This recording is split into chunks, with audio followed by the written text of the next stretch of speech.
Halo rekan semua, selamat datang kembali bersama saya di channel Pertanian Terpadu. Dan kali ini juga kita masih dalam seri pembahasan tentang peternakan entok.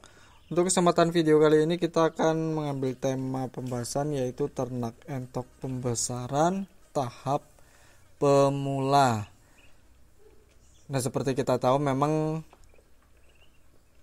peternakan entok atau ternak entok ini akhir-akhir ini menjadi tren yang lumayan mulai menunjukkan perkembangan ke arah yang lebih bagus, karena memang entok ini salah satu substitusi atau pengganti dari kekurangan pasokan di daging bebek. Nah, biasanya entok ini juga bisa, karena 11-12 ya sangat mirip dengan daging bebek, memang bisa digunakan untuk tujuan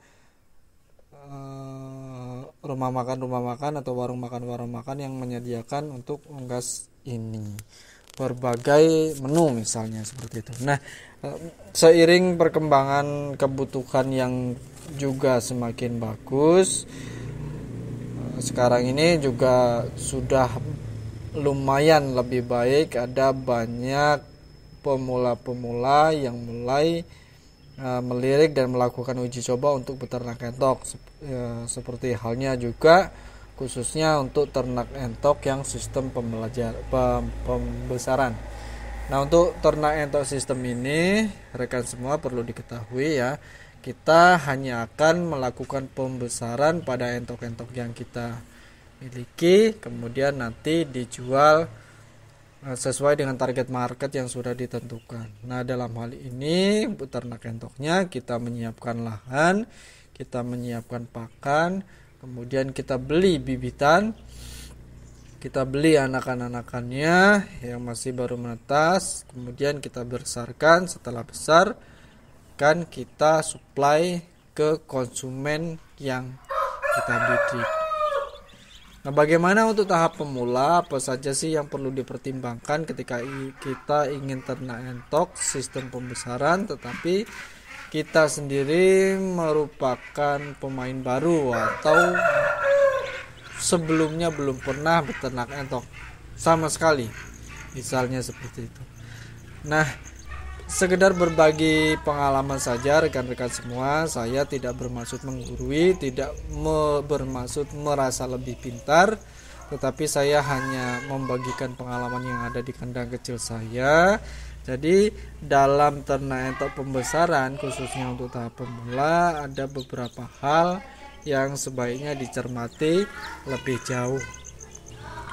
Beberapa hal yang saya maksud tadi yaitu dua hal penting, yaitu mengenai pakan, kemudian mengenai biosecurity atau keamanan kandang atau kesehatan kandang. Kita bahas satu persatu. Yang pertama mengenai pakan. Jadi kalau kita ternak entok pembesaran, maka sebaiknya kita menggunakan pakan yang terbaik. Pakan terbaik ini seperti apa? Pakan terbaik yang saya maksud di sini yaitu pakan yang bernutrisi, kandungan nutrisinya jelas, kemudian kandungan pokoknya segala unsur yang diperlukan itu jelas, bernutrisi, vitamin apa segala macam itu sudah jelas. Kemudian pemberian pakan tersebut itu cukup, artinya tidak kekurangan. Kemudian waktu pemberiannya juga tepat. Kenapa harus pakan bernutrisi? Karena kita memang mengejar target untuk pembesaran. Nah, ini pakan bernutrisi ini tentunya pada prakteknya itu kita bisa menggunakan pakan pabrikan secara penuh dari awal atau sampai akhir, atau melakukan kombinasi. Kalau dalam pengalaman saya tidak punya target panen ya, masa panen, waktu panen, usianya berapa seperti itu ya. Saya menggunakan kombinasi, yaitu di usia-usia awal saya tentu menggunakan pakan pabrikan yang nutrisinya sudah terjamin.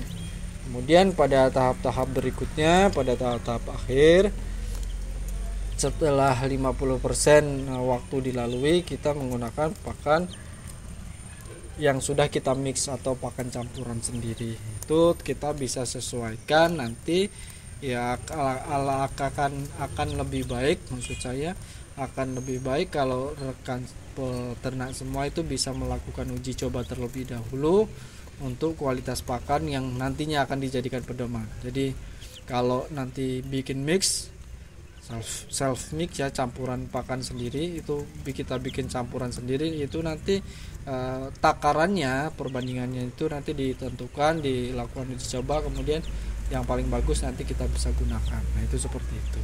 Kemudian yang kedua, rekan semua, tadi pemberiannya cukup. Jadi karena kita targetnya pembesaran, maka sebenarnya semakin cepat besar tentu semakin bagus, tetapi tentu juga harus diseimbangkan dengan kebutuhan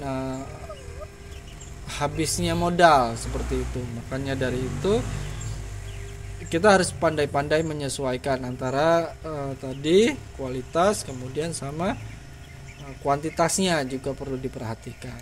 Kalau kita memberikan pakan bagus tetapi jumlahnya kurang, itu nanti efeknya, kalau untuk kesehatan mungkin tidak ya, nutrisi mungkin tidak, tetapi akan berakibat pada tingkat stres. Kalau ternak dalam jumlah banyak, kemudian pakannya kurang, mereka merasa lapar atau dalam waktu yang cukup lama, misalnya sehari itu merasa lapar. Nah itu nanti efeknya ada tingkat stres, pada tingkat stres. Kalau ternak kita stres, nanti timbulnya ada kanibalisme di situ, jadi saling patok satu sama lain, dan itu juga sangat berpengaruh dan itu merugikan. Maka dari itu di sini poinnya juga pemberian pakan itu, yang pakan yang bagus itu jumlahnya yang cukup, yang memadai, seperti itu. Kemudian waktu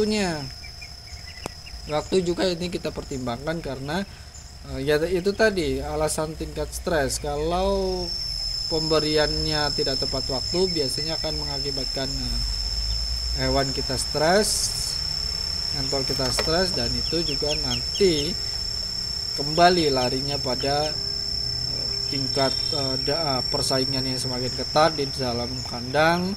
Jumlah populasi yang banyak akan membuat stres, kemudian nanti saling patok, dan itu akan merugikan. Hasilnya nanti pertumbuhan bisa tidak maksimal, dan seterusnya. Maka dari itu pakan yang bagus, pemberiannya cukup, waktunya juga harus disiplin. Itu tadi mengenai pakan. Jadi selain pakan, rekan semua, tentu ada hal lain yang perlu kita pertimbangkan dalam membesarkan entok yang jumlahnya tidak sedikit, yaitu tentu masalah keamanan. Di sini saya menitik beratkan pada penerapan biosecurity. Biosecurity ini maksudnya kita melakukan pencegahan terhadap penyakit yang mungkin bisa timbul di kandang kita. Sebagai contoh, di situ kita bisa melakukan pencegahan secara maksimal, semua aspek dilakukan pencegahan. Kemudian nanti kita punya planning atau merencanakan tindakan apabila terjadi. Ya, kita tentu tidak berharap akan terjadi sesuatu yang buruk pada ternak kita, tetapi kita harus melakukan antisipasi. Makanya merencanakan tindakan penanganan juga perlu kita lakukan, dan juga tentunya hal tersebut bisa dilakukan secara konsisten. Nah, untuk biosecurity-nya sendiri itu contohnya seperti apa? Misalnya bagaimana kita bisa mengelola kandang supaya sehat, seperti itu.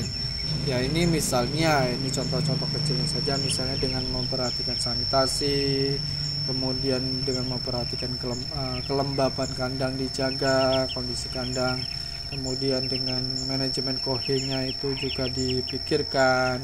Kemudian ada penyemprotan secara berkala, termasuk di dalamnya itu misalnya vaksinasi. Kalau kita bisa mengakses vaksin, kenapa tidak kita lakukan vaksinasi, seperti itu. Kemudian sistem kandang tertutup yang terisolasi dari unggas luar, nah itu juga bisa diterapkan. Intinya kita melakukan pencegahan secara sistematis, kemudian konsisten, supaya mencegah terjadinya hal yang tidak diinginkan pada ternak yang kita pelihara. Nah, seperti itu. Ini mengenai biosecurity ini, mengenai tingkat pemeliharaan keamanan kesehatan ini, salah satu juga yang wajib untuk dilakukan oleh peternak pemula, khususnya dalam pembesaran. Ya, tidak hanya dalam pembesaran sebenarnya, untuk pembibitan juga seperti itu. Pokoknya wajib kita lakukan, apalagi kalau populasinya banyak seperti itu, karena nanti jika terjadi sesuatu kita tidak akan sanggup menanggulanginya kalau kita tidak melakukan hal-hal tadi. Kita lakukan pencegahan, kemudian planning atau rencana tindakan itu juga disiapkan. Kalau terjadi apa-apa nanti sistemnya, tindakan yang akan kita lakukan seperti apa itu juga harus dilakukan. Gimana rekan-rekan semua? Terdengar mudah atau terdengar penuh tantangan atau terdengar cukup berpotensi? Kalau saya memandangnya ini cukup berpotensi, karena entok itu bisa masuk segmen bebek untuk ke dagingnya. Dan ini dari tahun-tahun terakhir ini saya amati, terutama 5 tahun terakhir ini saya amati perkembangannya semakin hari semakin signifikan. Artinya juga menjadi alternatif kebutuhan protein di masyarakat. Permintaannya juga semakin lama semakin bagus, orang banyak yang sadar ada alternatif lain kebutuhan daging ya. Maka dari itu ternak entok pembesaran juga menyokong atau memiliki potensi yang semakin diperbarui tiap waktu. Nah, itu saja untuk pembahasan kita kali ini. Mudah-mudahan ada manfaatnya. Terima kasih untuk rekan-rekan semua yang mengikuti video ini sampai selesai. Mohon maaf kalau ada yang kurang berkenan. Sampai di sini, sampai bertemu pada video selanjutnya. Salam sukses untuk semua peternak Indonesia. Terima kasih.